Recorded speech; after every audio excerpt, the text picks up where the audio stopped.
ए हो बजिया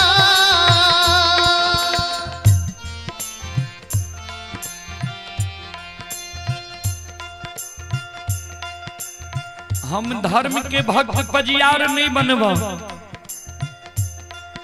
प्रचारक प्रसारक नहीं बनवा।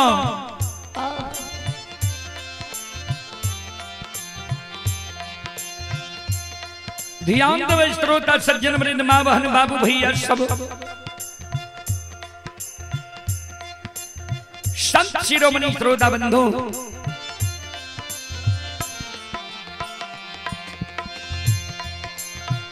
आइए पुरस्कार की ओर। आप ही नीतीश कुमार की ओर से 11 रुपए की पुरस्कार आए हैं। अरुण मुखिया की ओर से 11 रुपए की पुरस्कार आए हैं। दीपक कुमार की ओर से 51 रुपए की पुरस्कार आए हैं। मुकेश कुमार की ओर से 51 रुपए की पुरस्कार आए हैं। आप हैं यादव सुधीर बाबू के सुपुत्र आशीष एवं अभिषेक टोक सिंहपुर के निवासी हैं। 51 रुपए की पुरस्कार आए हैं। भज्जू यादव के सुपुत्र पिंटू कुमार एवं दीपक कुमार त्रिवेणीगंज लतौना के निवासी हैं। फोन पे के द्वारा 51 रुपए की पुरस्कार आए हैं। श्रद्धालु को बहुत बहुत धन्यवाद, लाख लाख शुक्रिया। आप हैं नवोद कुमार यादव। नवोद कुमार यादव ये ग्राम बड़ी बलिया जिला बेगूसराय के निवासी हैं। श्रद्धालु अभी बेंगलोर में यह कार्यक्रम लाइव देख रहे हैं मोबाइल के जरिए। श्रद्धालु की ओर से 101 रुपए की पुरस्कार आए हैं। श्रद्धालु को बहुत बहुत धन्यवाद, लाख लाख शुक्रिया, बहुत बहुत साधुवाद। जय हो दानी श्रद्धालु की जय हो, जय हो दानी श्रद्धालु के समस्त परिवार की जय हो, जय हो।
बेनी बाबा के धर्मराज बाबा कल के केकरा ठक लिए हम, हमरा पर जे तू आरोप लगबै छो जे ठक लेलह, बुर्बक बना देलह, केकरा?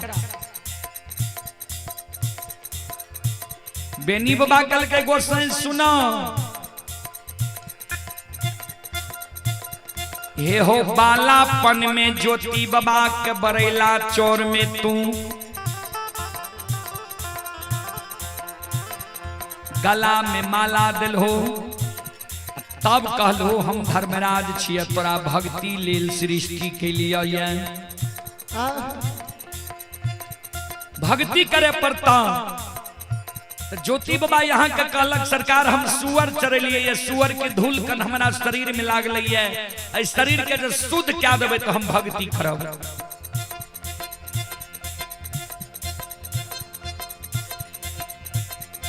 तो यहाँ कहलिए ठीक है एक दिन तोरा द्वारे पहचान जेबो ने। ज्योति बाबा तो मन में सोचने हेते महीना 6 महीना साल भर पर क्या न पहचान जेबे। हाँ भैर दिला वो एगो गलती के कारण यहाँ ज्योति बाबा के गौर चढ़ा के जांच लिए। जे रूप के दर्शन बालापन में दिलिए बरेला चौर में, उ रूप के दर्शन जब ज्योति बाबा के शादी विवाह दुरागमन भा गए, दुरागमन के 2 दिन के बाद ज्योति बाबा के द्वार यहाँ एलिए, वो में भरम्या दलिए। भक्त ज्योति कह के ने दानी ज्योति कह के ज्योति बाबा के द्वार एलिए, तब ने ज्योति बाबा भरे में गए यहाँ के नहीं पहचान लगा।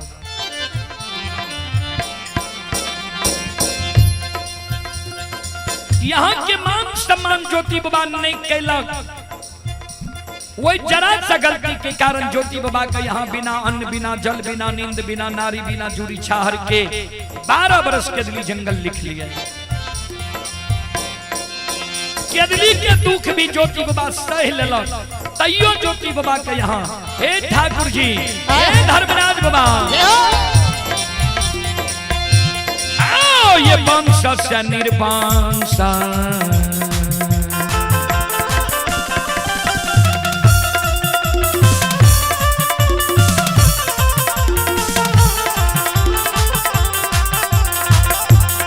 लीलाधारी हो।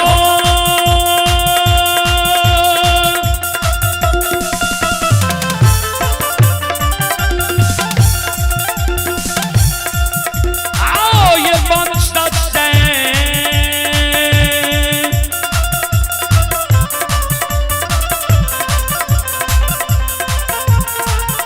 निर्वंश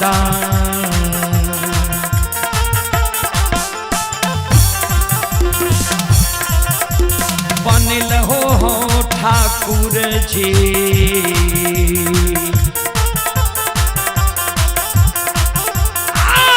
बाबा ज्योति के पोपी पूरा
निर्वंश ज्योति बाबा का बना दिलिए। दोसर में उज्जैनी नगर में उदय शाह के धर्म के भक्त पजियार यहाँ बने लिए। उदय बाबा का की नहीं दिलिए यहाँ। उदय बाबा गरीबों में महागरीब रहे, राजा के यहाँ से सरसों तोरी रईचा लावे रहे। कटही कल्हू में सरसों तोरी रईचा के माय घानी लगा दे। उदय बाबा वो कटही कल्हू के पालो के अपना कंधा पर लाके चारों बगल घूमे, तेल चुआ ले, तेल राजा के पहुंचा दे, खल्ली बेच के उदय बाबा के गुजर जाए रहे। वही उदय बाबा के यहाँ जो धर्म के भक्त पजियार बनावे गलिए, उदय बाबा के कल्हू में बैल दिलिए, सुंदर घर बना दिलिए, घर के अगल बगल जमीन दलिए इतने गुण है। उदय बाबा के कहलिए जे खरीदे के बेच में बेर में पछला पलड़ा पर बैसब, बेचे के बेर में अगला पलड़ा पर बैस के तोरा सेठ चौकार बना देबो, जो धर्म के भक्त पजियार बन बहुत है। बालू से तेल छुआ देबो, जे बालू नीरस चीज होय छे वे बालू से उदय बाबा के यहाँ तेल छुआ दे। बालू से तेल चुआवे लावे है, भक्त पजियार के एगो बेटा बेटी देले नहीं आवे है।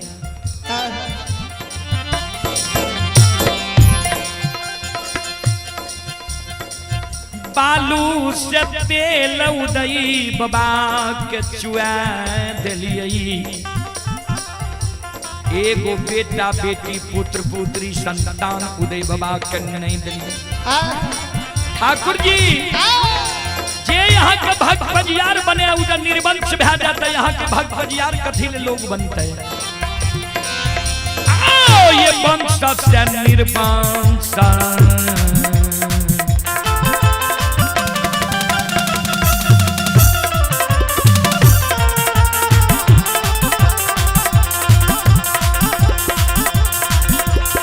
लीलाधारी हो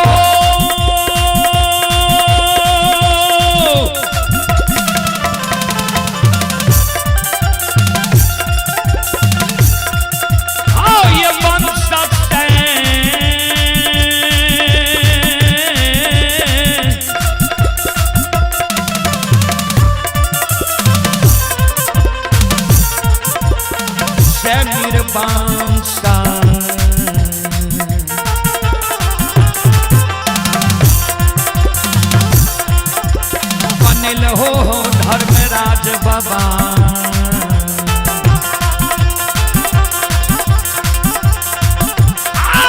बाबा उदय के उजानी हो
ये सुनो सुनो सुन भैया सुन भाई।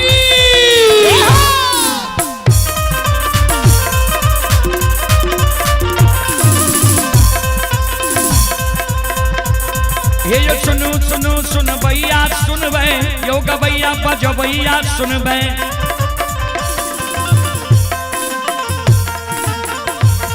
आइए माँ बहना जोगवनी के सुन भै।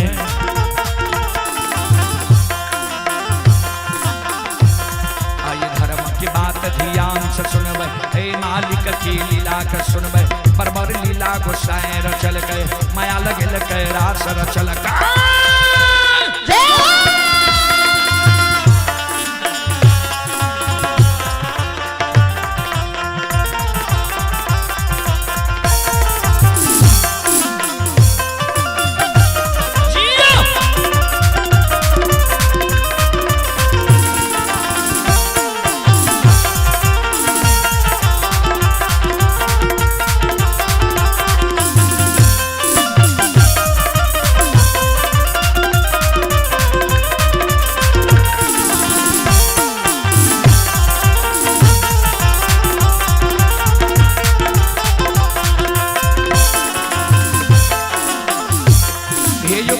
के बेर भगवती के सुमेरा। जय हो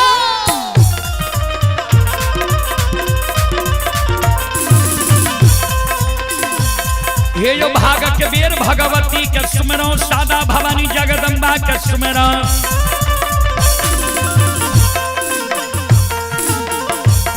ये जो ज्ञान देवैया गुरु बाबा के सुमेरो,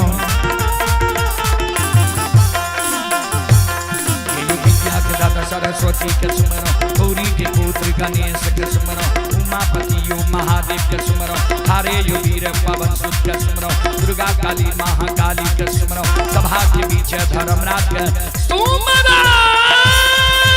जय हो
चलिए पुरस्कार की ओर।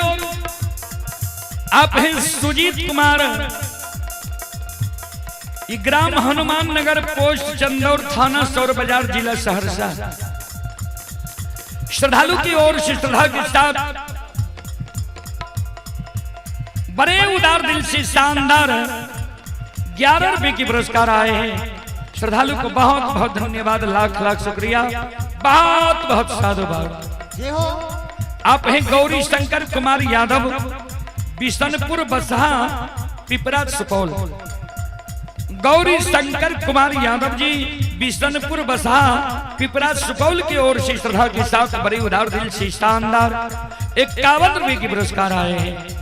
आप हैं गणेश यादव के सुपुत्र नीतीश और सतीश कटैया के निवासी हैं। श्रद्धालु की ओर से 11 रुपए की पुरस्कार आए हैं। श्रद्धालु को बहुत बहुत धन्यवाद, लाख लाख शुक्रिया, बहुत बहुत साधुवाद। और आप हैं भज्जू यादव के सुपुत्र सिंटू पजियार, दुर्गापुर, झोकायर, पिपरा बाजार, सुपौल। श्रद्धालु की ओर से श्रद्धा के साथ बड़ी उदार दिल से 51 रुपए की पुरस्कार आए हैं। श्रद्धालु को बहुत बहुत धन्यवाद, लाख लाख शुक्रिया, बहुत बहुत साधुवाद। जय हो दानी श्रद्धालु की जय हो, उनके समस्त परिवार की जय हो। जय हो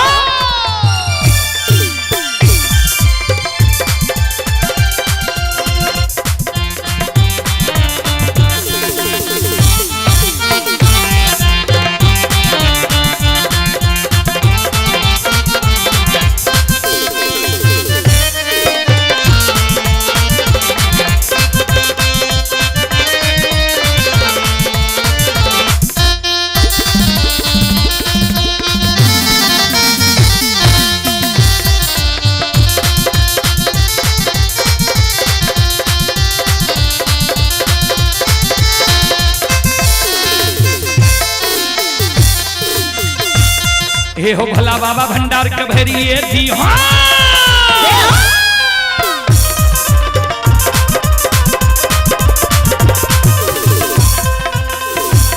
हे हो भला बाबा भंडार के भैरिए दी हो, ज्ञान के दीप सरस्वती जलई हो।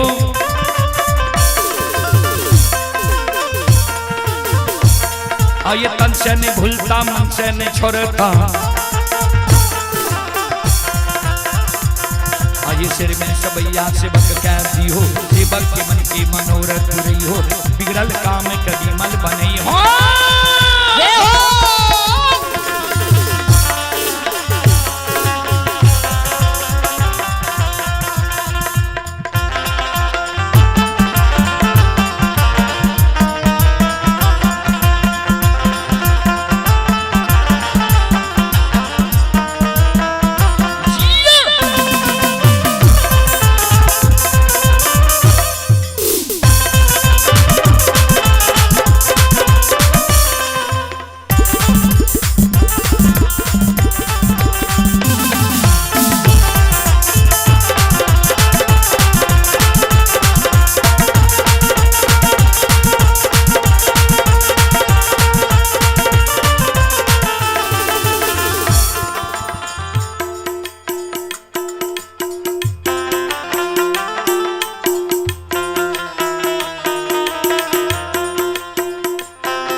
अखिलेश कुमार की ओर से श्रद्धा के साथ बड़े उदार दिल से ऑनलाइन फोन पे के द्वारा 11 रुपए के पुरस्कार आए हैं। प्रभु कुमार की ओर से श्रद्धा के साथ बड़े उदार दिल से 101 रुपए के पुरस्कार आए हैं। श्रद्धालु को बहुत बहुत धन्यवाद, लाख लाख शुक्रिया, बहुत बहुत साधुवाद।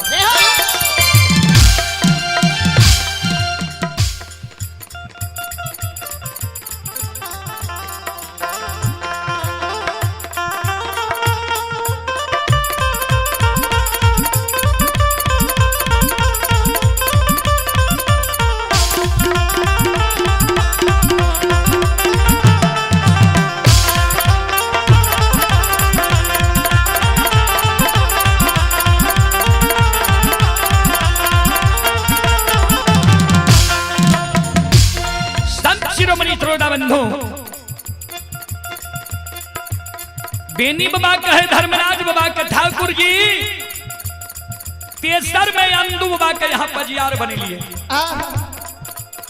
अंदू बाबा के की नहीं दलिए, दौना फुलबारी दलिए, होर के बैल दलिए, डेढ़िया पर बखारी दलिए, जात सिंह दलिए। अंदू बाबा के जे अंदू बाबा के गहवर से कोई निराश भय कर नहीं जाए। अंधा का अंदू बाबा आंख, अंधा के पान दिए आंख से सुझे लागे, बहिरा के पान दिए कान सुने लागे, कोरिया के पान दिए काया सुंदर भे जाए, बांझी के पान दिए कोई से बेटा बेटी हुए, मरछनी के पान दिए आंचर खुल गया। लुल्हा लंगड़ा जे अंदू बाबा के गहवर आवे, लुल्हा लंगड़ा पर अंदू बाबा अच्छा छीट दिया, लुल्हा लंगड़ा गहवर से भैंस के जाए।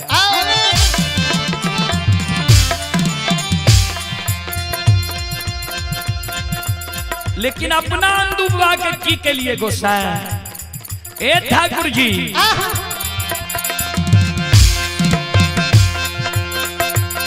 ये हो तो ना फुलबारी अंदू क्या दिल हो,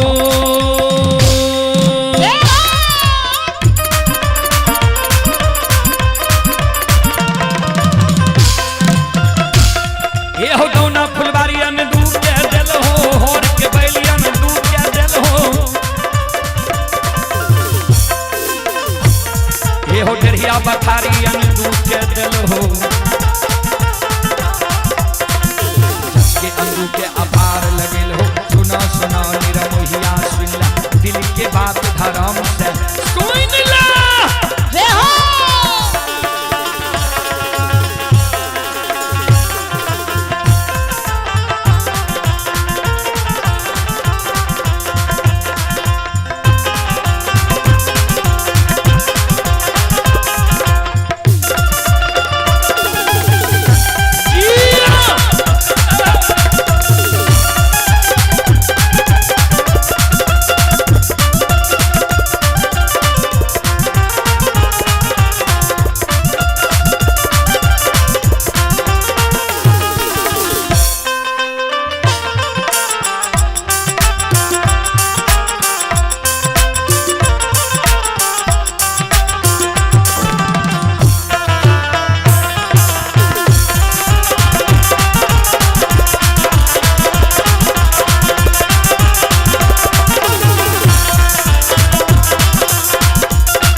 बेनी बाबा के धर्मराज बाबा के ठाकुर जी आओ वंश से ये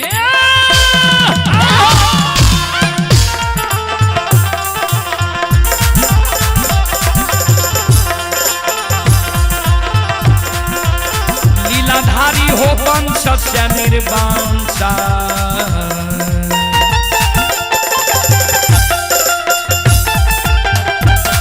ये हो कैल हो धर्मराज बाबा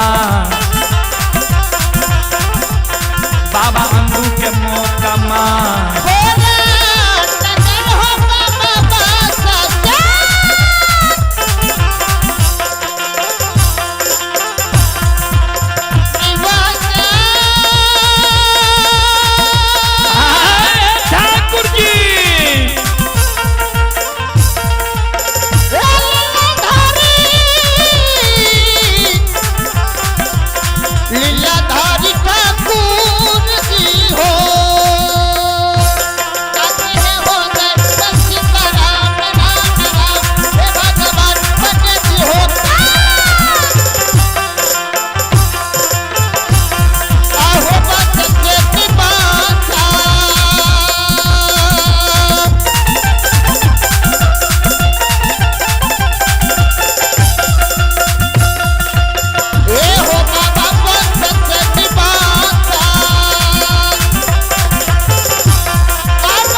अंधु बाबा का बना दिल हो ये हमरा गंगा में बांध हो ये धर्म के भक्त पजियार बने के कारण प्रचारक प्रसारक बने के कारण ठाकुर जी हमें नहीं है हो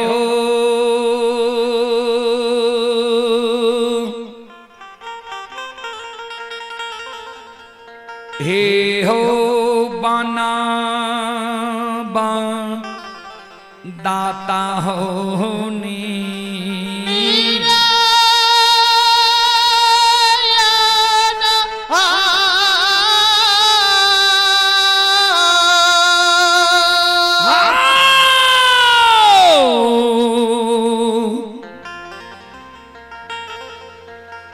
गोसाई हो धारा माखे हे हो पांजी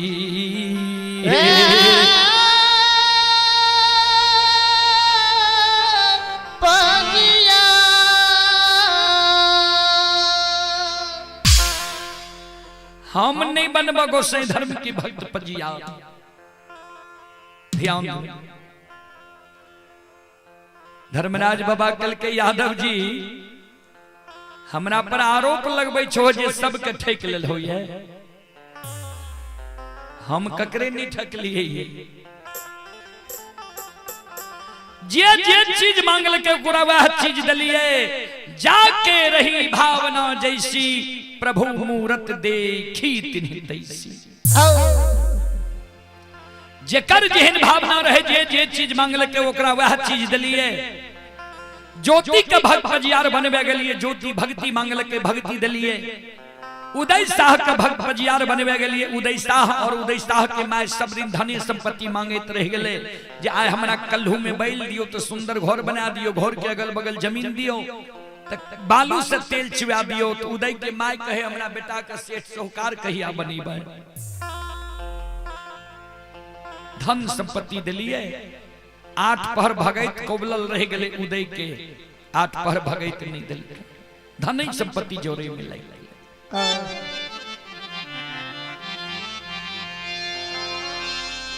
हे हो अंदू मालाकार के पजियार बनाबे गेलिए सही में दोना फुलबारी मांगल के होर के बैल मांगल के डेढ़िया पर बखारी मांगल के सब कुछ अंदू के दिलिए आज से 1 महीना पहले अंदू के कहलिए तोहर बेच बुढ़ा गल पैरुक के थोर भा गल हो बाल सफेद भा गल मुंह के दांत टूटे लागल अब तोहर भाषा में टूट भा जाय छ एहि कारण हमरा योग्य तू एगो बालक पजियार खोज के दे आ तू अपना जीवित जिंदगी ओकरा बालक पजियार बना ले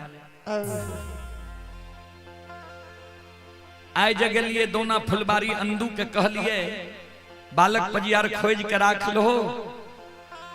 अंदू हमरा लग झूठ बोल गेल, जबकि जाने छे अंदू जे हम घट घट के बात जाने छिए, सबके हृदय के बात हम जाने छिए, तैयो अंदू हमरा लग झूठ बोल गेले जे सरकार पूरब पूर्णिया खोजलो, पश्चिम सरैसा खोजलो, उत्तर गढ़ नेपाल खोजलो, दक्षिण मघा मुंगेर तक गेलो, यहाँ के अग्नि के दाह सहयोग हमरा बालक पजियार नहीं मिले। जबकि अंदू के लोभ भै गेले जे गोसाई हमरे वंश खानदान में 360 घर माली छे मुकमा नगरी में, वह में से ककरे धर्म के भक्त पजियार बना लिए। अंदू के मन में ई बात छे। तब हम अंदू के कहलिए जे चलो बालक पजियार खोज ले लिए, तू अपना हाथ से गला में माला दे दियो, हाथ में ताम तुलसी शालिग्राम दे दियो, पजियार बना ली हो। अंदू के माय दोना फुलबारी में काने लागले जे सरकार पोता पोती के लिए हमरा आंख लागले रहे, कहो आय उम्र में जे अंदू के बेटा बेटी पुत्र पुत्री संतान देवे, लोग हंसबे नहीं करते, कलंके नहीं लगेते। यादव जी हम ककरे नहीं ठकलिए, सब अपने सधन के लोभ में पैर के ठका गेलिए।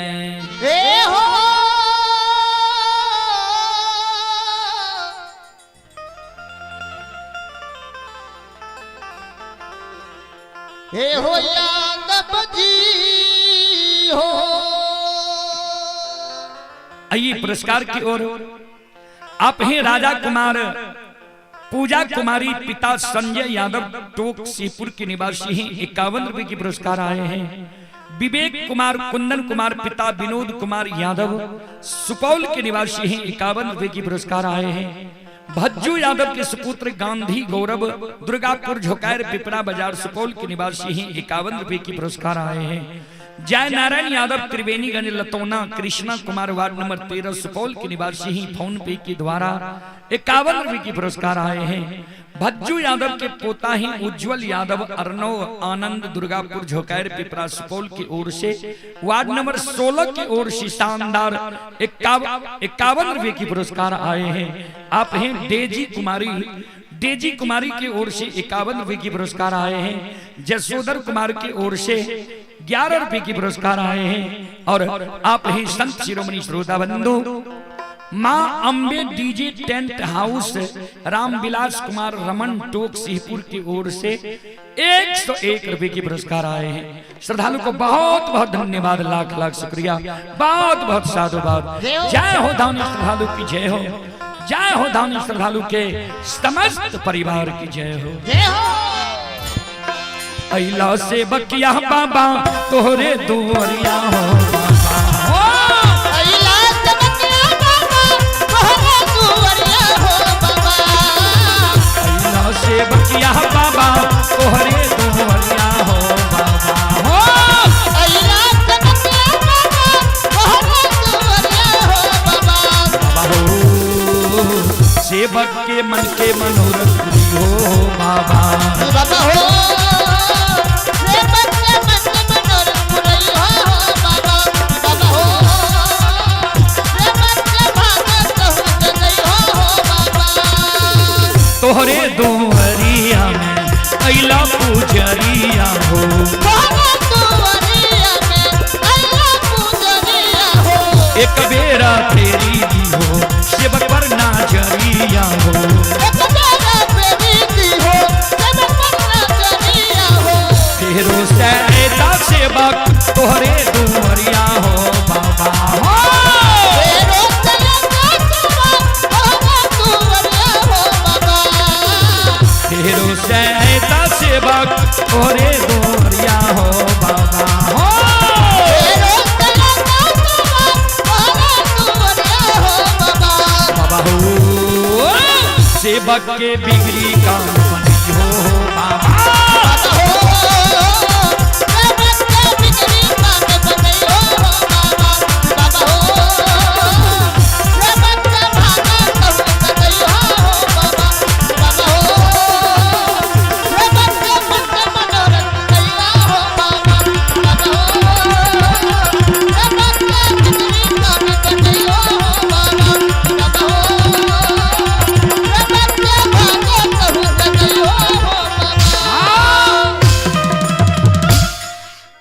श्रोता बंधु, धर्मराज बाबा मन में सोचे, आप जा तक बेनी के लोभ नहीं दबे, बेनी भी धर्म के भक्त पजियार नहीं बनते। धर्मराज बाबा बेनी के कल के बेनी सुना, हम ककरे ने ठकलिए, सब अपने से ठका के लिए, तू मांगो तोरा की चाहिए। बेनी बाबा कल के सरकार हम जे मांगबे हमरा यहाँ दे देबे। धर्मराज बाबा कल के हाँ। बेनी बाबा कल के हमरा विश्वास नहीं हुई है सरकार, जाई ना हमरा गंगा में यहाँ सब के बांध बांधने छिए, वही ना यहाँ गंगा में खराब है जाइयो, हमरा साथ सब करियो, जे मांगबो देबो, तब हम मांगब, नहीं मांगब।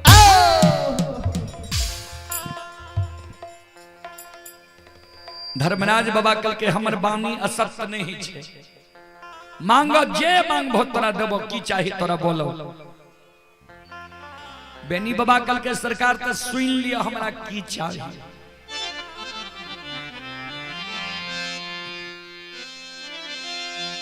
हमारा जो धर्म के भक्त पंजियार बनैबई,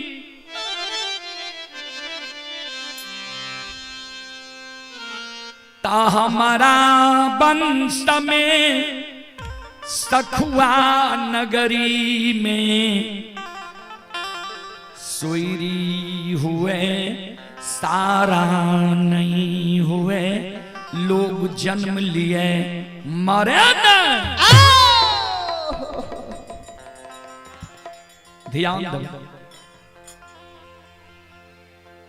भगवती काल के सेज बख्शाली हो, बेनी बाबा गहिया के तोरे से धरा दे। धर्मराज बाबा कल के बेनी की मांगल हो तोरा याद छ, आ कि हरबर में कुछ मांग लेल है, हे हो हरबर में गड़बड़ भए जाय छे। हरबरे में कुंभकर्ण इंद्रासन के निंद्रासन कह देलकै रहे। बेनी बाबा कल के सरकार नहीं सुन लिए तो फिर से ध्यान से सुन लिया। हमरा जो धर्म के भक्त पजियार बनेबे, हमरा वंश में सखुआ नगरी में सोईरी हुए सारा नहीं हुए, लोग जन्म लिए मरे।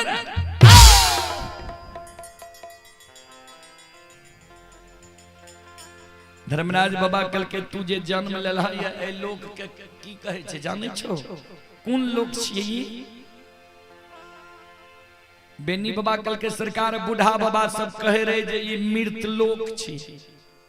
कल के मृत लोक के अर्थ जाने छो? बेनी बाबा कल के सरकार हम पहलिए न कह दिलो यहाँ के जे हम पढ़ल लिखल नहीं छिए, गाय के गेबार छिए, अर्थ अनर्थ हम नहीं जाने छी।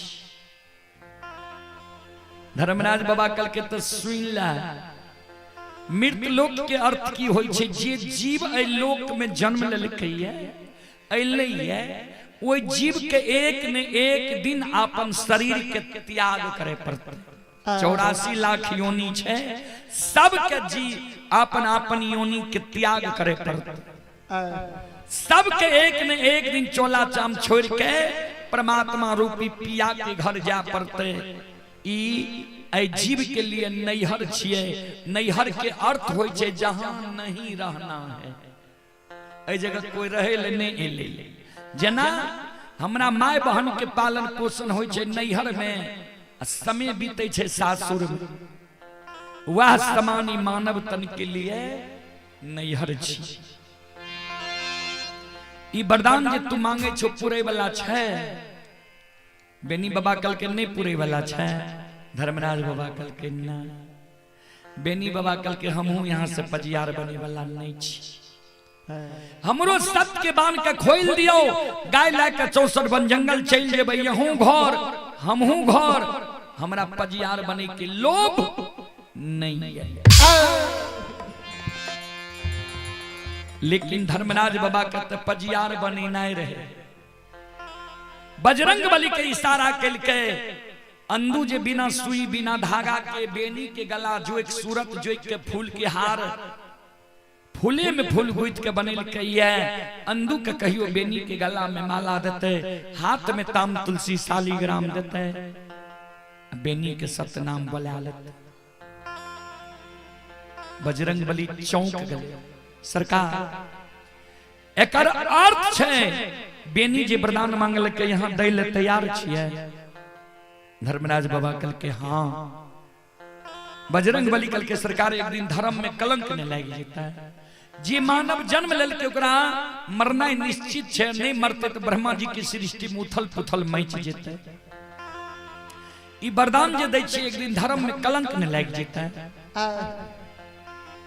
धर्मराज बाबा कल के नहीं बुझल बेनी की मांगलक है। बेनी मांगलक जे हमरा वंश में आब जे एई जगह से बेनी की वंश खानदान चलते, आ सखुआ गांव भोर के ई हमरा से करार कराबै छे। हे हो बजरंग बली हम मायावी छी, बेनी के धर्म के भक्त पजियार बना लेबै, गंगा में सतनाम बोला लेबै। बेनी के शादी शुदा हेतै, दुरागमन हेतै, वंश खानदान बाढ़े के समय जो हेतै, माया का विस्तार क्या दे हाथ साखुआ से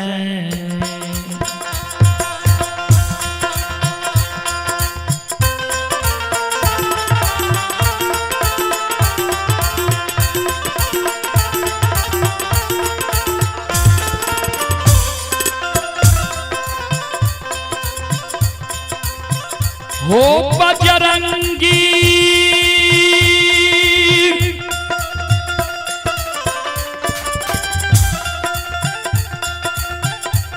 आओ सखुआ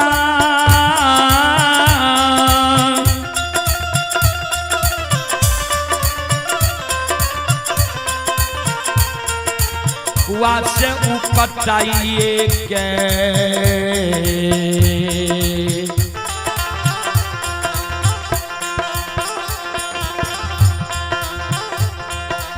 बसाइए देबै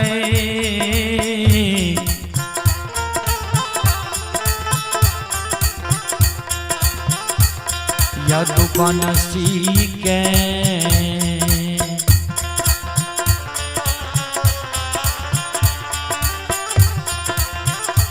हे हो बसा देबै दोस्ता रो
बजरंग बली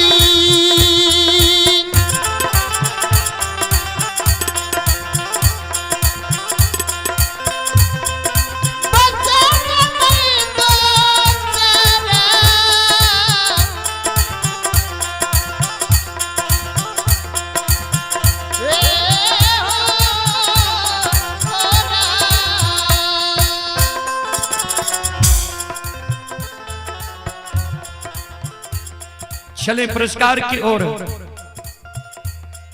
आप ही श्री चितनारायण प्रसाद यादव के पोता व पोती नंदिनी कुमारी रियांश राज टोक सिंहपुर के निवासी हैं, 51 रुपए की पुरस्कार आए हैं।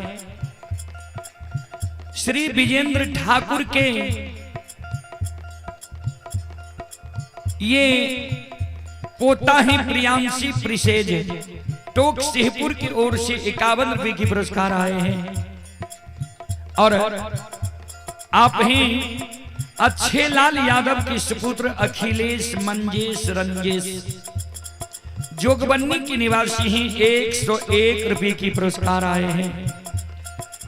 विमल कुमार जी की ओर से 25 रुपए की पुरस्कार आए हैं। श्रद्धालु को बहुत बहुत धन्यवाद, लाख लाख शुक्रिया, बहुत बहुत साधुवाद। जय हो दानी श्रद्धालु की जय हो, जय हो दानी श्रद्धालु के समस्त परिवार की जय हो। जय हो।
श्रोता बंधु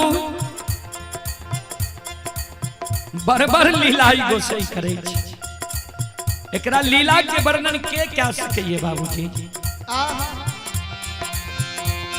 आओ ये अद्भुत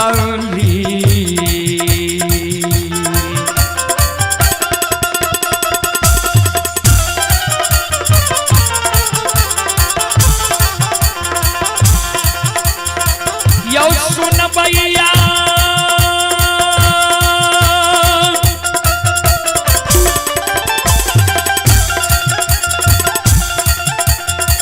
मैया बहिन सब ये धर्मा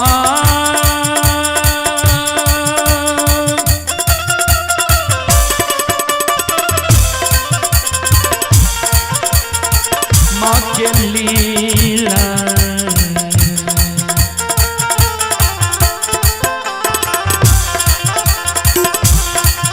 यो अपार छैयो सुन भैया बाबा।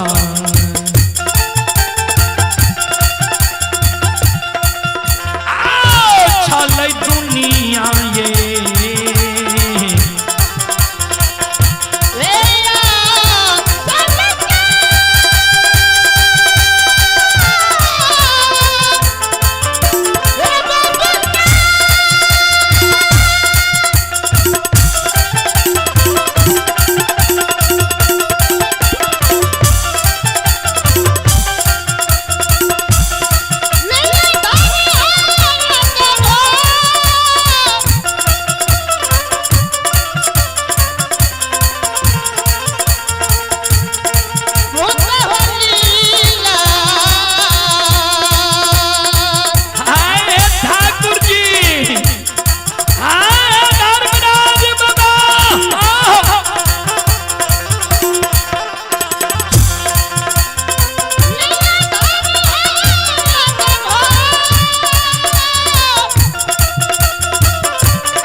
लीला ई लीलाधारी ठाकुर जी रचाई छे।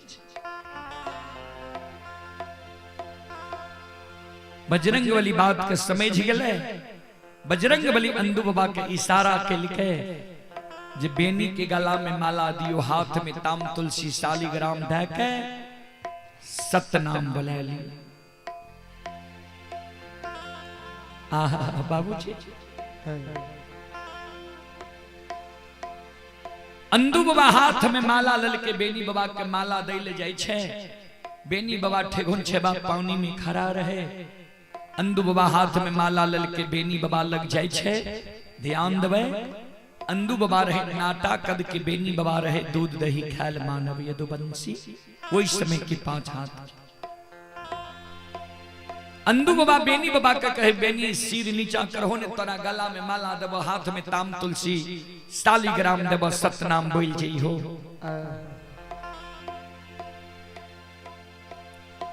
बेनी बाबा कल के सुनो, हमारा से पहले यहाँ पजियार बन लिए, ये भक्ति गछ लिए यहाँ हमारा गला में माला देवे, सतनाम बोले यहाँ छी हमर गुरु तुल्य। जो ई गोसाई हमरा धर्म के भक्त पजियार बनबै छे, तो ए गोसाई से हम सब कुछ झाड़ फटेक लेबै, क्लियर क्या लेबै, तब हम गंगा में सतनाम बोलबै। यहाँ सब कहीं गोसाई ठेक लेला, हम एकरा ठकाल नहीं देबै।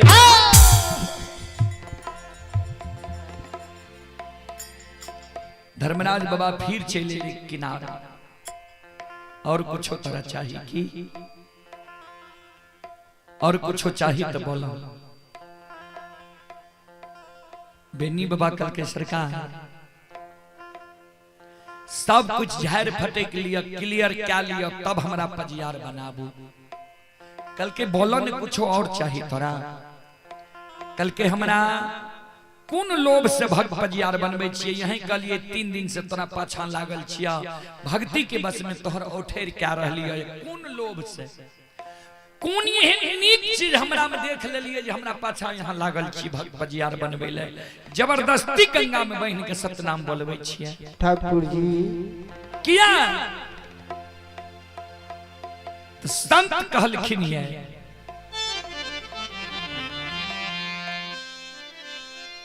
सूर नर मुनि सबकी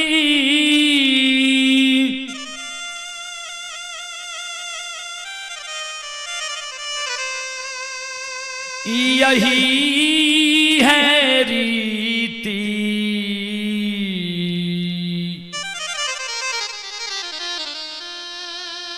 स्वार्थ लागई करई सब प्रीति।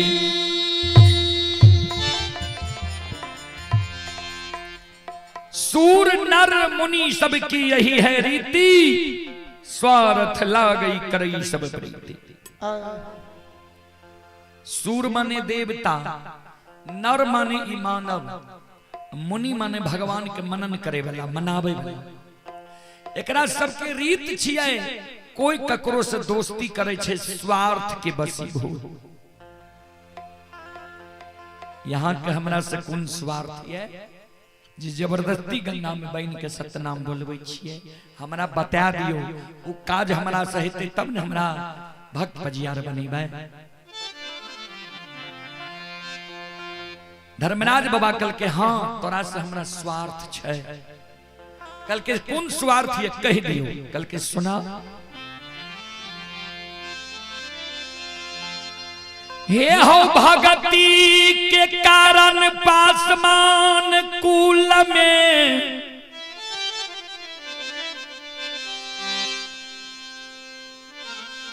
पोपी नगरी में ज्योति के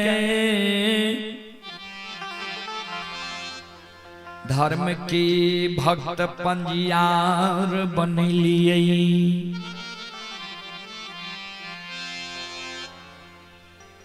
सांझ पड़ई के कारण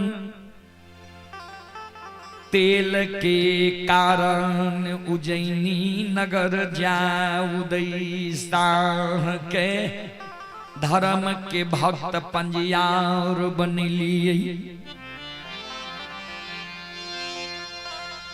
सुगंध के कारण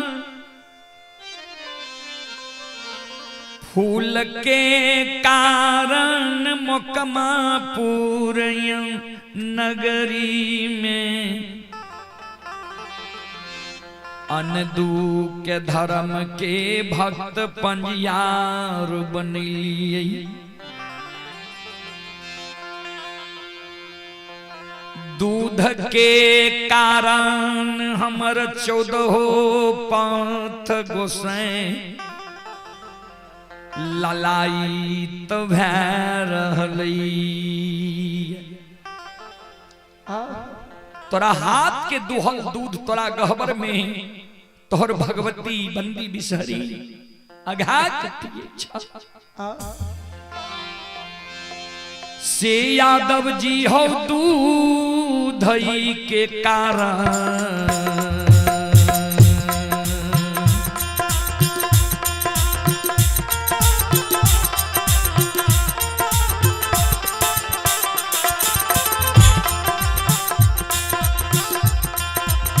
ये हो यदुवंशी हे हो दूधा के कारण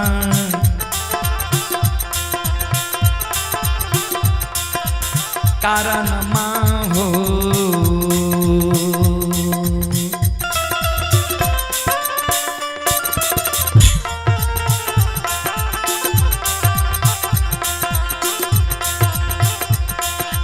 बनाबै छिया यदुवंशी हो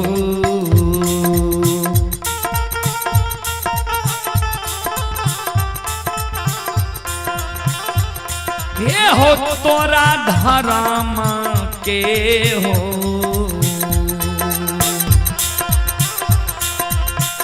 ए हो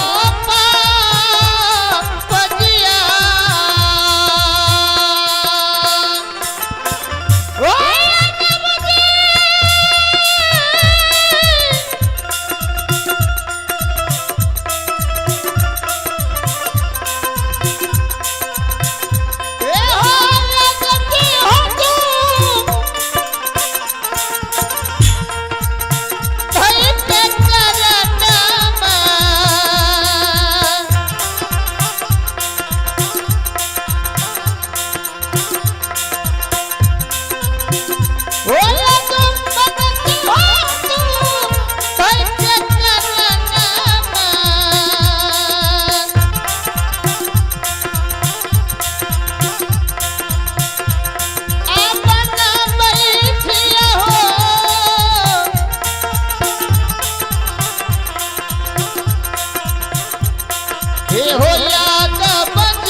चले पुरस्कार की ओर। आप ही आरव कुमार यादव, पिता नवोद कुमार यादव, बड़ी बलिया जिला बेगूसराय। ये श्रद्धालु अभी बेंगलोर में यह कार्यक्रम लाइव देख रहे हैं। श्रद्धालु की ओर से श्रद्धा के साथ बड़ी उदार दिल से 51 रुपये की पुरस्कार आए हैं। श्रद्धालु को बहुत बहुत धन्यवाद, लाख लाख शुक्रिया, बहुत बहुत साधुवाद। आप ही बीमल कुमार जी पुनः 25 रुपये की पुरस्कार आए हैं। अखिलेश कुमार जी की ओर से 101 रुपये की पुरस्कार आए हैं। एमएस यादव फ्रूट भंडार, एमएस यादव फ्रूट भंडार की ओर से 101 रुपये की पुरस्कार आए हैं। और आप ही श्रोता बंधु, माँ बहन, बाबू भैया सब ये ग्राम सानन पट्टी जिला मधुबनी के निवासी ही श्रद्धालु की ओर से 51 रुपए की पुरस्कार आए हैं। श्रद्धालु को बहुत बहुत धन्यवाद, लाख लाख शुक्रिया, बहुत बहुत साधुवाद। संत शिरोमणि वृंदावनंदो भगवान सभी श्रद्धालु की मनोकामना को पूर्ण करे। मां सरस्वती परिवार में बाल बच्चे को सद्बुद्धि सद्ज्ञान दे। गौरी शंकर कुमार ये रेवती रमन यादव भगत जी बिशनपुर बसहा पिपरा सुपौल के निवासी हैं। श्रद्धालु की ओर से श्रद्धा के साथ बड़ी उदार दिल से 51 रुपए की पुरस्कार आए हैं। श्रद्धालु को बहुत बहुत धन्यवाद, लाख लाख शुक्रिया। रेवती रमन यादव भगत जी बिशनपुर बसहा पिपरा सुपौल के निवासी हैं। 51 रुपए की पुरस्कार आए हैं। श्रद्धालु को बहुत बहुत धन्यवाद, लाख लाख शुक्रिया, बहुत बहुत साधुवाद। भगवान सभी श्रद्धालु की मनोकामना को पूर्ण करे। मां सरस्वती परिवार में बाल बच्चे को सद्बुद्धि सद्ज्ञान दे। बाबा भोले भंडारी भंडार को भरे रखे। जय हो दानी श्रद्धालु की जय हो, उनके समस्त परिवार की जय हो।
यज्ञ करता हमारे रवि बाबू अमीन साहब के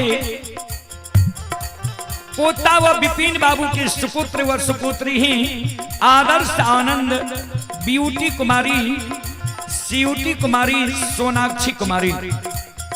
श्रद्धालु की ओर से श्रद्धा के साथ बड़े उदार दिल से 101 रुपए की पुरस्कार आए हैं। श्रद्धालु को बहुत बहुत धन्यवाद, लाख लाख शुक्रिया, बहुत बहुत साधुवाद। जय हो दानी श्रद्धालु की जय हो, जय हो दानी श्रद्धालु के समस्त परिवार की जय हो।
यादव के पोता सुधांशु कुमार टोक सिंहपुर के निवासी हैं। श्रद्धालु की ओर से 51 रुपए की पुरस्कार आए हैं। श्रद्धालु को बहुत बहुत धन्यवाद, लाख लाख शुक्रिया, लाख लाख साधुवाद। जय हो दानी श्रद्धालु की जय हो, जय हो दानी श्रद्धालु के समस्त परिवार की जय हो। आओ ये दानी के मान के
बाबू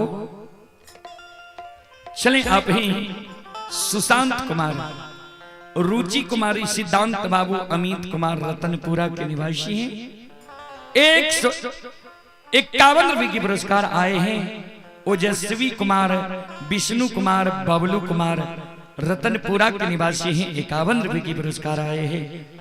श्रद्धालु को बहुत बहुत धन्यवाद, लाख लाख शुक्रिया, बहुत बहुत साधुवाद। जय हो दानी श्रद्धालु की जय हो, जय हो दानी श्रद्धालु के समस्त परिवार की जय हो। धर्मराज बाबा जे कल के दूध के कारण तोरा पजियार बनबै छिया। बेनी बाबा कल के सरकार तब तो यहाँ के काम नहीं बनल। जय लोभ से हमरा धर्म के भक्त पजियार बनबै छिए। दूध के कारण तो हमरा दूध में कारण छे। बेनी बाबा जे कल के दूध में कारण छे, धर्मराज बाबा चौंक दूधे का कारण एकरा पजियार बनबै छिए। कहै छे हमरा दूध में कारण छ। कल के बेनी तोरा दूध में कोन कारण छ? कल के सुनो, यहाँ कहै छिए जे हम ही जगलिए तोरा सवेरे में, तो बथान पर गेल हेबै। हमरा एगो दूगो गाय नहीं छे, 100 200 500 1000 गाय छे। अकेले छिए, नहीं सहोदर भाई छे, नहीं संगीता छे। हमर बथान देख लिए अकेले में छे। सवेरे सवेरे जब बथान के साफ करे लागे छिए तो कोनो कोनो दिन एहन होय छे जे गाय के बछरू पिए लागे छे। तो जय दिन पानी उपलब्ध रहे छे, पानी गंगा से लाइब के रखने रहे छिए, ओई दिन तो पानी से हाथ के धोई ले छिए, साफ क्या ले छिए, तब गाय के दुहै छिए। कोनो कोनो दिन एहन होइ छै जे पानी नहीं रहे छै आ गाय के जब बछरू पिए लागे छै त झटपट में गोबराल हाथ के खोरहे पतार में पोछ लेलौ आ वह गोबराल हाथ से गाय के दुहै छी। वह गोबराल हाथक दुहल दूध मां बंदी बिसरी भगवती के गहबर में हम ढार दै छियै, भगवती हमरा माफ कऽ दै छै। त कभी कभी यहों के गहबर में वह गोबराल हाथक दुहल दूध धार पड़ जाए।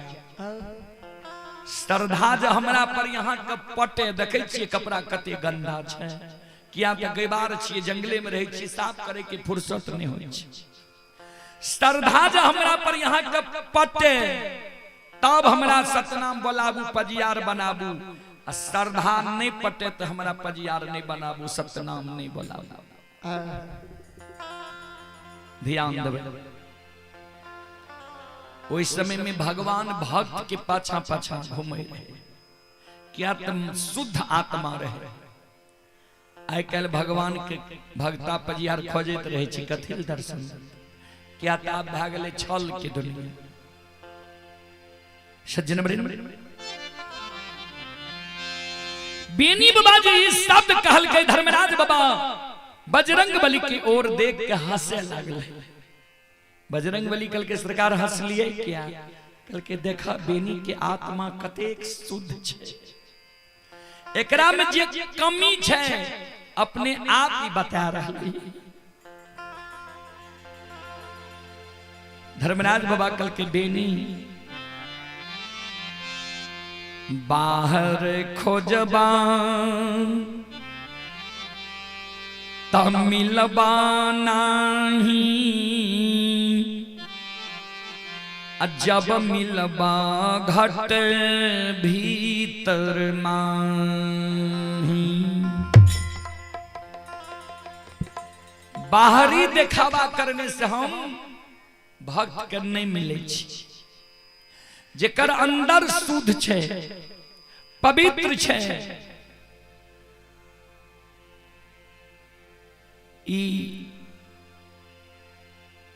एक मन 2 मन क्विंटल के कुंडल लड्डू चढ़ा देने से हम खुश नहीं होई छी, धूप अगरबत्ती फूल चढ़ाने से हम खुश नहीं होई छी। जेकर आत्मा शुद्ध छै, अगर आत्मा से हमर चिंतन करे छै, स्मरण करे छै, सत्य धर्म पर चले छै, ककरे पर खोर नहीं खोटे छै, ओकरा वचन वाणी कर्म में हम खुश होई छी। हे हो यादव जी, तू कहे छो गोबराल हाथक दूध, जे यज्ञ में 5 गो चीज के प्रयोग नहीं छै उ यज्ञ कभी शुद्ध नहीं होई छै। बेनी बाबा कल के सरकार कौन कौन चीज कल के सुना। हे हो जय यज्ञ में गाय के गोबर से मानव पूजा स्थल के नहीं निपै छै, जय यज्ञ में गौमूत्र के प्रयोग नहीं होई छै,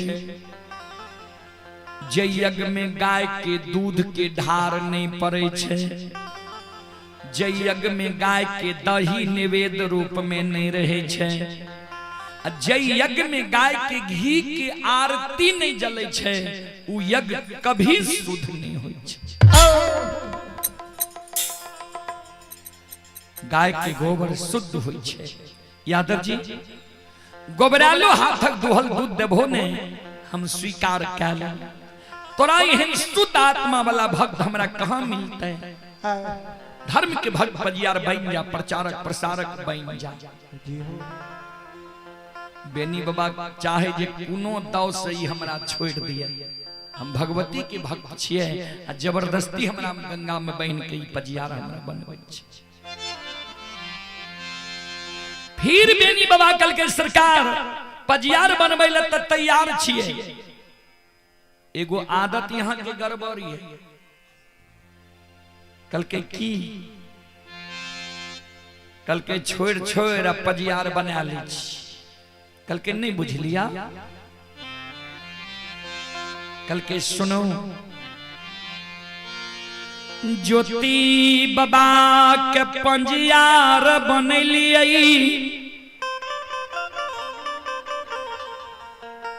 ज्योति बाबा के दली गेलई उदय बाबा के पंजियार बना लिए उदय बाबा वाणिज्य करे लागले अंदू बाबा के धर्म के भक्त पंजियार बना लिए आय अंदू बाबा के छोड़ के आई बुढ़ारी उम्र में अंदू बाबा के झौआ खोरका बन में चले वाला छे एकरा ला के चले छी देखियो तो शरीर थर थर कांपै छे अंदू बाबा के छोड़ के हमरा गंगा में सत्य के बांध बांध लिए ये भक्त पंजियार बनने के कारण एक दिन हमरो छोड़ के ककरो और यहाँ बना लेबे भक्त पंजियार ठाकुर जी। तो जब एक दिन हमरा यहाँ छोड़िए देवे तो वहीन पंजियार हम नहीं बन नहीं हमरा जो यहाँ धर्म के भक्त पंजियार बनेबे तो हमर बात यहाँ के कोई भक्त पंजियार नहीं बनने की चाहिए।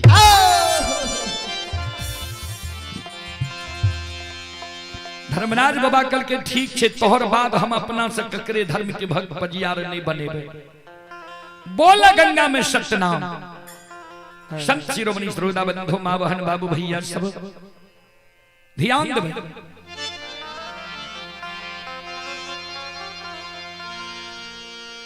बेनी बाबा के गला में माला दई छई हाथ में ताम तुलसी साली ग्राम दई छई अंदू बाबा कहे बेनी बोलो गंगा में सत्यनाम सत्यनाम सत्यनाम सत्यनाम। बेनी बाबा वही गंगा राज घाट में ध्यान से सुनबे आस्तांग ताके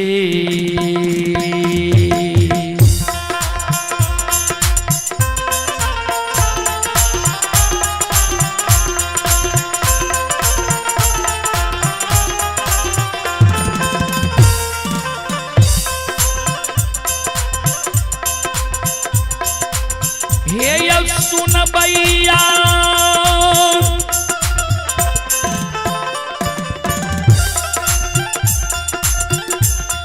आहे मैया बहिन सब धार सात के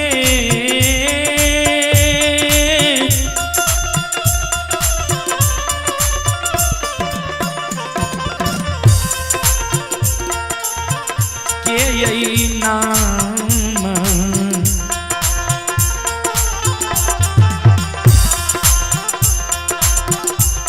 ये हो बोले छई हो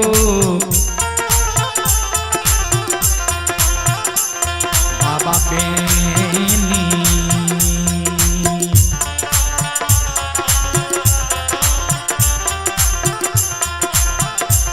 ये हो बोले गंगा ये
आप ही प्रीतम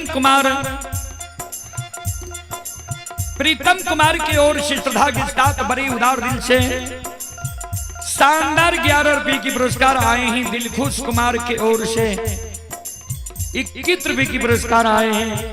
श्रद्धालु को बहुत बहुत धन्यवाद, लाख लाख शुक्रिया, बहुत बहुत साधुवाद।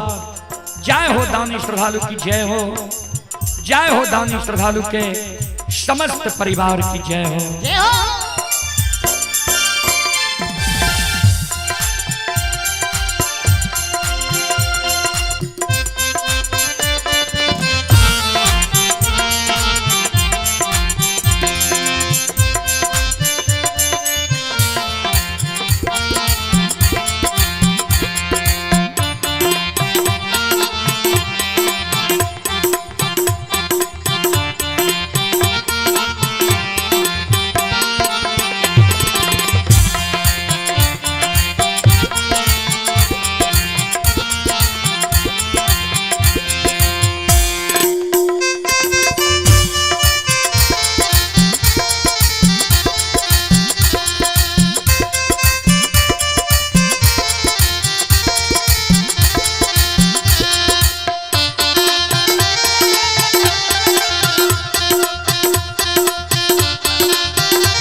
मृत्युंजय कुमार के सुपुत्र बिट्टू एवं गुड्डू ग्राम दुर्गापुर झोकायर थाना पिपरा सुपौल,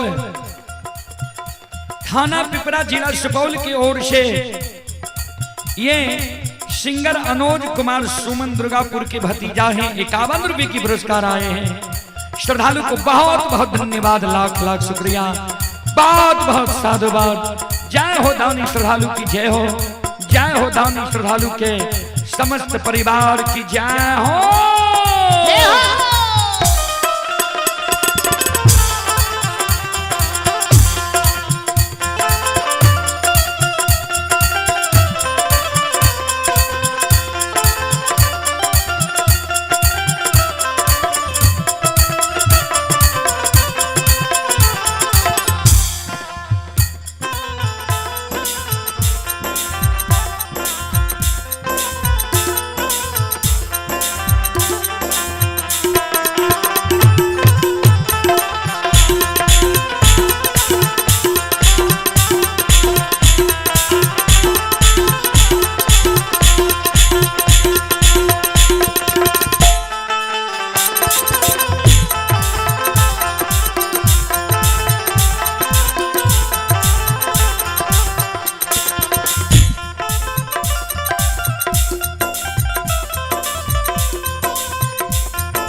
आइए आप हैं रिंकी कुमारी,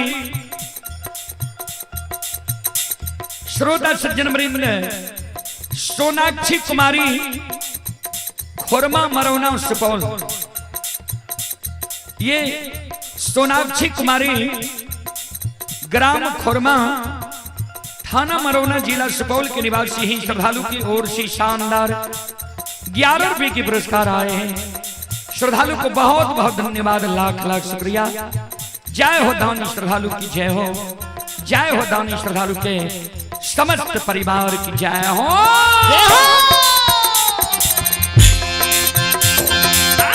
ये दानी के मान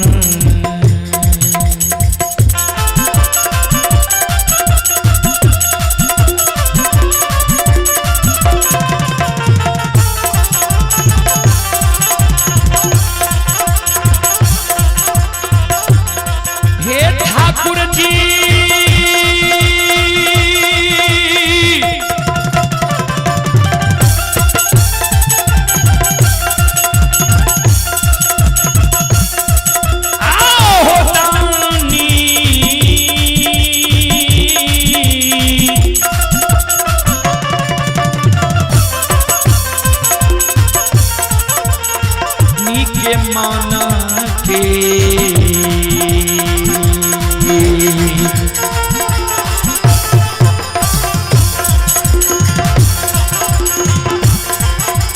मनोरथ हो धर्मराज बाबा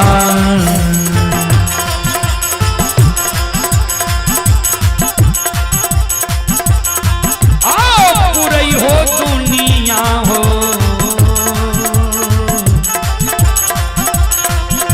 ए हो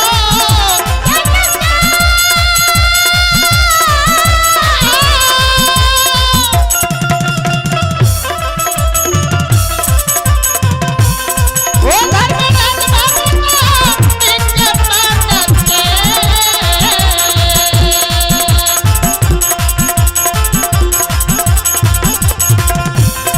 लिया धर्म इनके हो मान के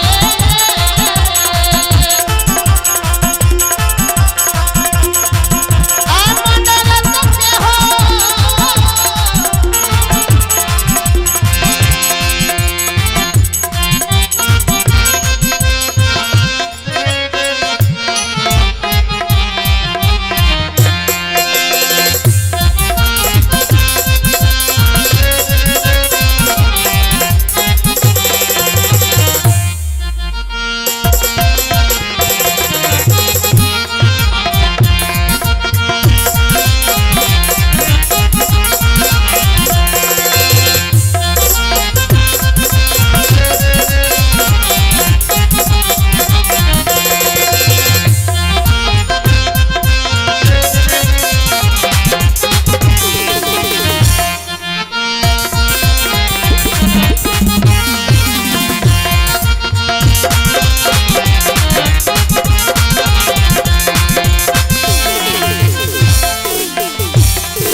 ये यो सुनो सुनो सुनो भैया सुन बा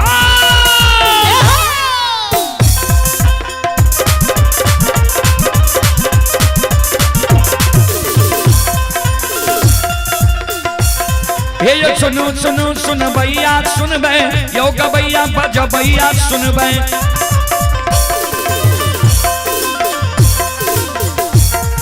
ये माँ बहना ये ध्यान से सुन बे ये धर्म की बात प्रेम से सुनब हे मालिक की लीला के सुनब परवर लीला गुस्साए रचल गए माया लगल गए रास रचल गए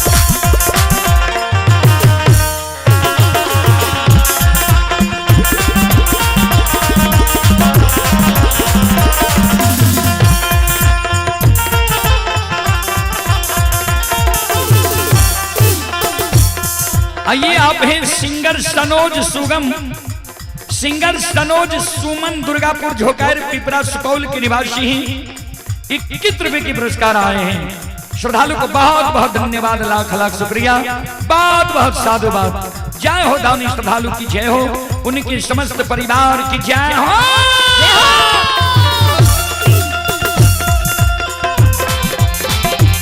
हे हो भला बाबा भंडार का भरिए दी हो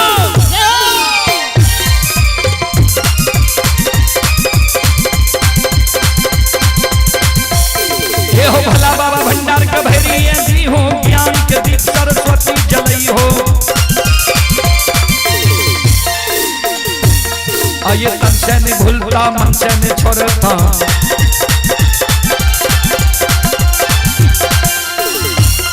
आइए श्री में सबैया सेवक कह दी हो सेवक के मन के मनोरथ पूरी हो बिगड़ल काम कभी मल बनई हो।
एक माय दुर्गा गए हरदी थान के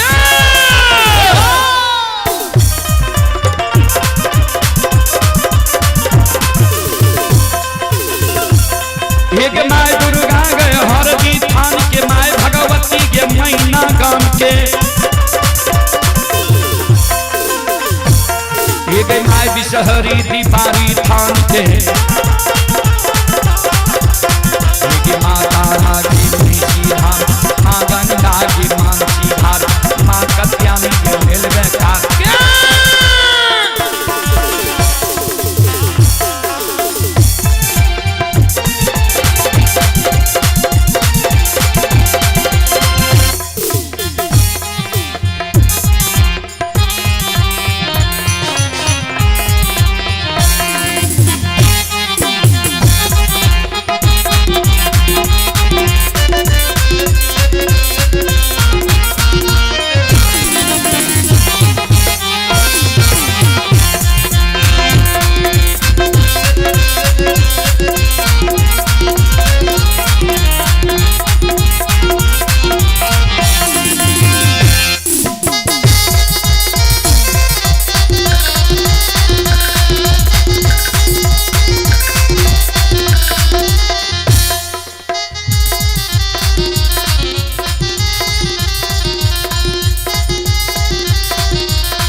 चलें पुरस्कार की ओर। संत शिरोमणि श्रोता बंधु माँ बहन बाबू भैया सब संत शिरोमणि श्रोता बाबू दिलखुश कुमार की ओर से पुनः 21 रुपए की पुरस्कार आए हैं। श्रद्धालु को बहुत बहुत धन्यवाद, लाख लाख शुक्रिया, बहुत बहुत साधुवाद। जय हो दानी श्रद्धालु की जय हो, उनके समस्त परिवार की जय हो, जय हो।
संजय बाबू यज्ञकर्ता एक बार आकर मिले। संजय बाबू यज्ञकर्ता ये हो बाबा कुशेश्वर रोता थान के,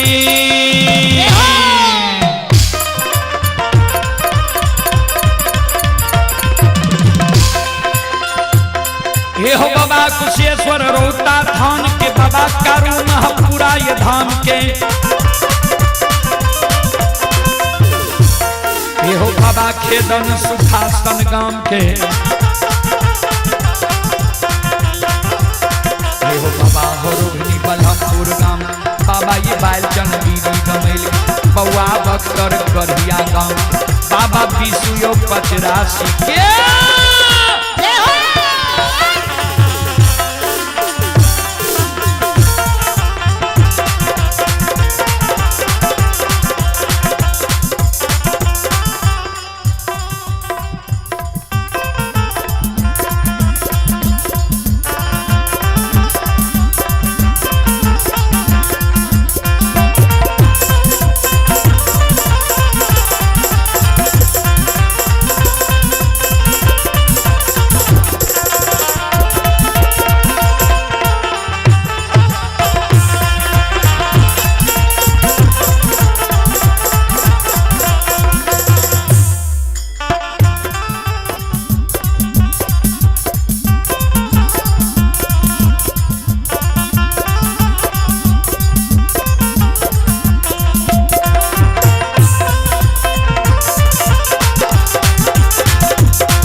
सुपुत्र पिंटू कुमार दुर्गापुर झोकायर एवं जय नारायण यादव के सुपुत्र दीपक कुमार लतौना त्रिवेणीगंज जिला सुपौल की ओर से 51 रुपए की पुरस्कार आए हैं। श्रद्धालु को बहुत बहुत धन्यवाद, लाख लाख शुक्रिया, बहुत बहुत साधुवाद।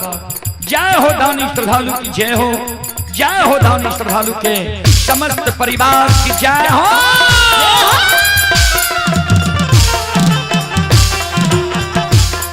आइए दानी की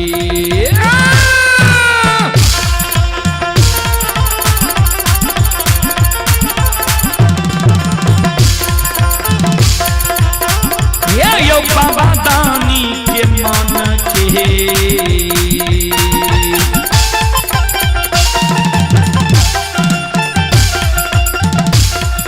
मनोरथ हो धर्मराज बाबा,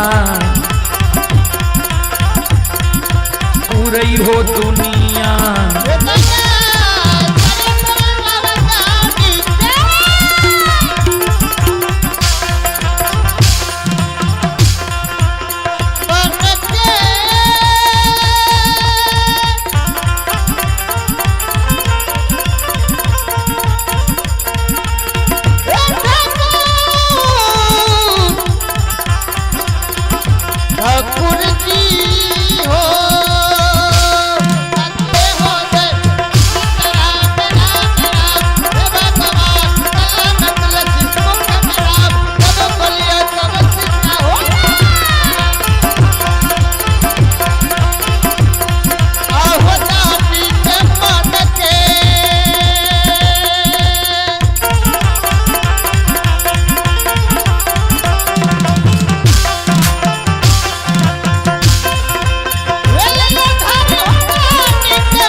बोलो बोलो सच्चे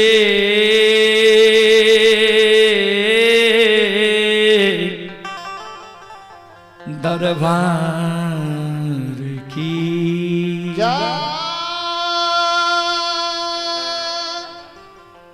श्रोता बंधु,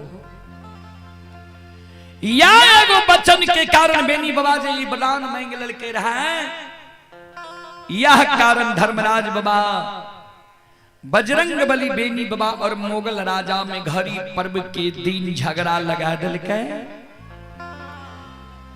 झगड़ा लगा के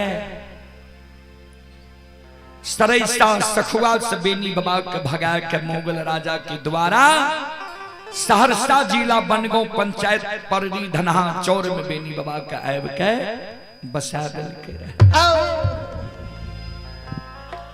सब शिरोमणि श्रोता बंधु, चले अब हम यज्ञकर्ता संजय बाबू से आग्रह करेंगे कि जो मंडली का समय होना है उस मंडली को आप समय दें, घोषणा करें। धर्मा लीला जे हो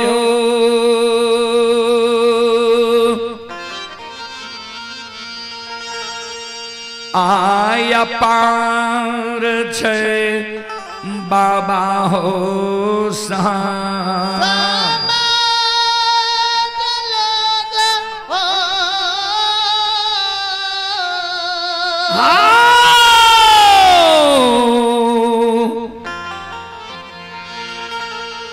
छले बाबा दो निया हे हो सान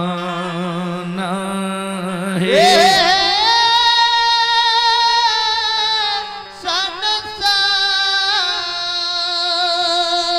धर्मा लीला जे हो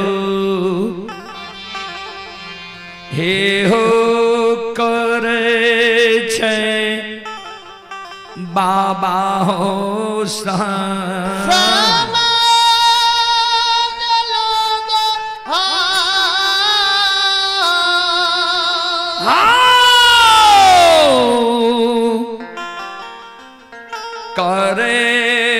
बा का लायुग हे हो स्नान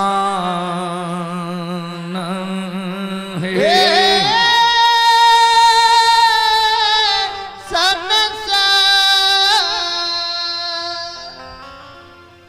धर्म के लीला ठाकुर जी अंतर्यामी माली गोसाई करे छे।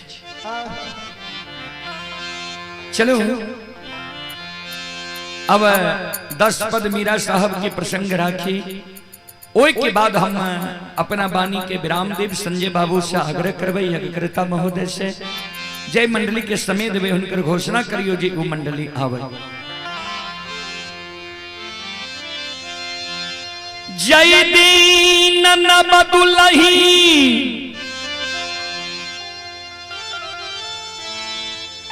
काना महाशर के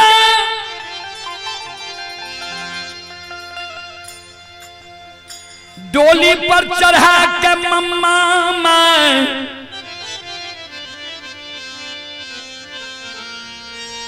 नैहर से सासुर लेल कई रहे जयनगर पंकुलपुर से डिलीवरी नगर लेल के रहे ता दाय माय जे आवे छे दिन दुरागमन करा के चुम्या बरा के कोहबर घर करे छे आ काना महाशर जइले चुम्या बरा के भंडार घर भेज दिल के यानी भोजन बनावे वाला घर आ रहे दिल के सासु मां जी जा 56 प्रकार के भोजन बनावोगे। अब भोजन बना के भोजन के रस में स्वामी के लोभा के दिल्ली नगर में राय खिला जैसे तोहर सिर के सिंदूर बैच जेता हमर 5 मुट्ठी मिट्टी बैच जेता। न बदुलहीन का नाम महाशेर पिया के कारण रेच रेच के 56 प्रकार के भोजन बना ललकै 56 प्रकार के भोजन बना के समतुल भागले मन में सोचे जे नैहर में तो कहिए भोजन नहीं बनेलिए रहे सासुर ऐते ऐते हमरा भोजन के आरहत पड़ गले भोजन बनेलिए कौन भोजन अच्छा भेले कौन अच्छा नहीं भेले पहले सासुर मां के भोजन के स्वाद चखा दे छी तब स्वामी लग भोजन ला के हम जे श्रोता बंधु मां बहन बाबू भैया सब न बदुलहीन का नाम महाशेर थाली में भोजन परोस ललके बदना में जल ला ललके पलंग पर चल गए सास का जगावे छे हे ये मैयो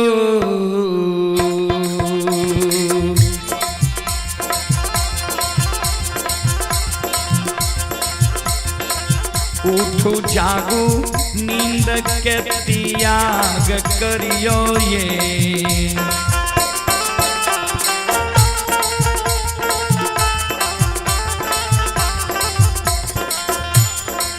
हे मैयो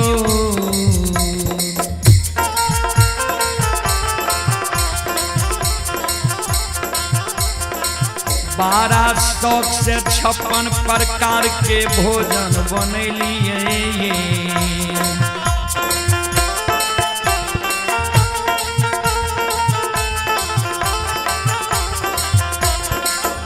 ये माये एक बेरा भोजन के स्वाद चखियो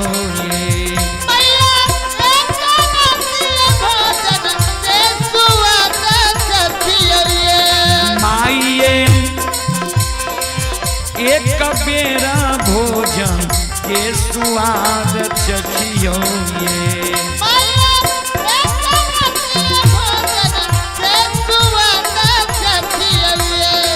माये कौन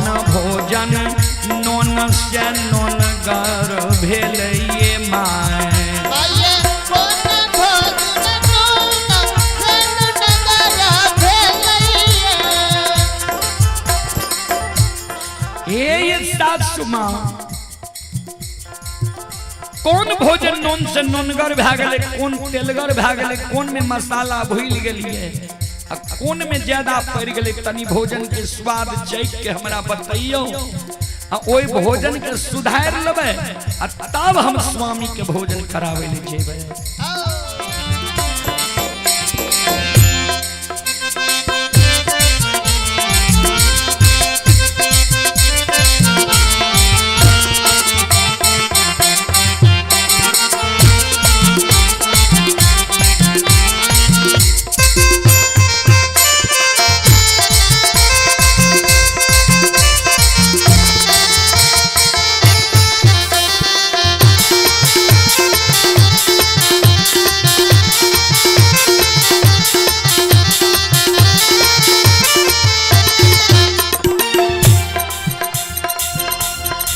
भैया दुल्हन के सवाद मम्मा माय सुनल गई हो, भैया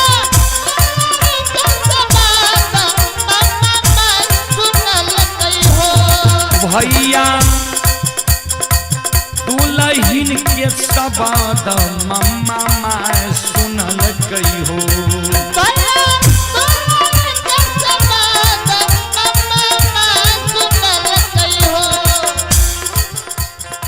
चले पुरस्कार की ओर। आप ही उमेश कुमार यादव, उमेश कुमार यादव जी की ओर से श्रद्धा के साथ बड़ी उदार दिल से शानदार 11 रुपए की पुरस्कार आए हैं। श्रद्धालु को बहुत बहुत धन्यवाद, लाख लाख शुक्रिया, बहुत बहुत साधुवाद। आप ही दिल खुश यादव यदुवंशी सकरा पहाड़पुर थाना सिमरी बख्तियारपुर जिला सहरसा के निवासी हैं। श्रद्धालु की ओर से 21 रुपए की पुरस्कार आए हैं। श्रद्धालु को बहुत बहुत धन्यवाद, बहुत बहुत साधुवाद। आप हैं सोनाक्षी कुमारी मरौना सुपौल के निवासी हैं। 11 रुपए की पुरस्कार आए हैं। श्रद्धालु को बहुत बहुत धन्यवाद, लाख लाख शुक्रिया, बहुत बहुत साधुवाद।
ध्यान देवे सब शिरोमणि क्रोधा बंधु माँ बहन बाबू भैया सब मम्मा माँ लक्ष लाख गायर पुतोह के दिए लगले। ये है मम्मा लाछ लाछ गायर ये पुतोह के दै छै।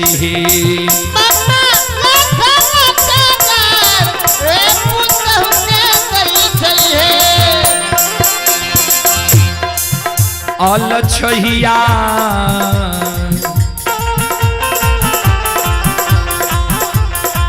सब दीना नैहर में अलछ चायल चलले गए।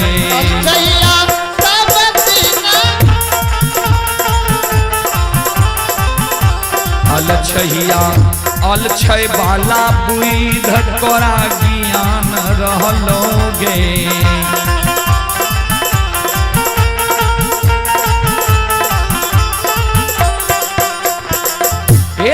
भैखौ की धोची अलछहिया, वंश में दाग लगावे वाली बेटी। सब दिन नैहर में अलछ वाला चल चलने, अलछय वाला तोरा बुद्धि ज्ञान रह गेलो। तू जे हमरा लग भोजन परोस के राख लिये, जे सासू मां भोजन के स्वाद चखियो। नैहर में तोरा घर में सबसे पहले तोहर माइये भोजन करे रहो, जे वह आदत लागल छो हमरा लग भोजन रख लिए, सासू मां भोजन के स्वाद चखियो।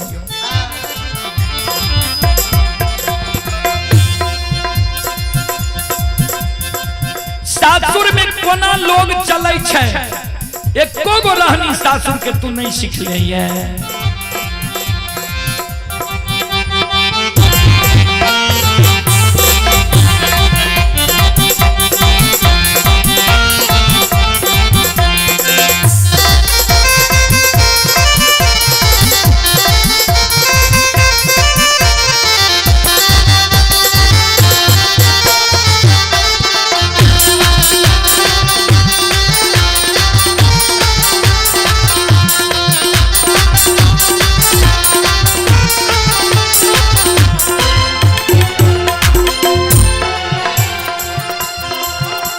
अलछहिया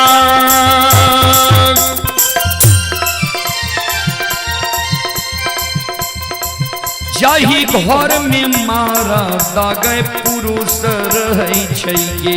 अलछहिया जाहि घर में मारा दा पुरुष रहै छै गे। अलछहिया पहले भोजन मारा दा पुरुष करै छै गे। अलछहिया पहले भोजन मारा दा पुरुष करै छै गे। सुन, जाय घर में मर्द पुरुष छै, दाय माय पहले मर्द पुरुष के भोजन करा दै छै, तब अपना भोजन करे छै। जय घर में मर्द पुरुष नहीं छे, जौन हरबाहा छे मर्द के नामे, दाय माय वो जौन हरबाहा के भोजन करा दै छे, तब अपना भोजन करे छे। जय घर में जौन हरबाहा नहीं चले छे, बच्चा छे मर्द के नामे, दाय माय वो बच्चा के भोजन करा दै छे, तब अपना भोजन करे छे। सुन, जय घर में पहले औरत भोजन क्या ले छे, ओई घर में की सब नुकसान होय छे, ध्यान से तू पहले सुन ले।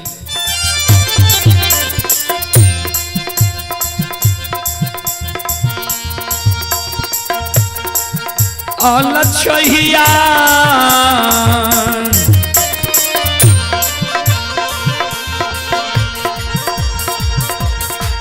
जाहि घर में पहले भोजन औरत करे छै गे। अलछहिया जाहि घर में पहले भोजन औरत करे छै गे। अलछहिया वही घर में सुख ने संपत्ति रहै छै गे। अलछहिया वही घर में सुख ने संपत्ति रहै छै गे। अलछहिया वही घर में धन के नहीं बरोकत होय छै गे।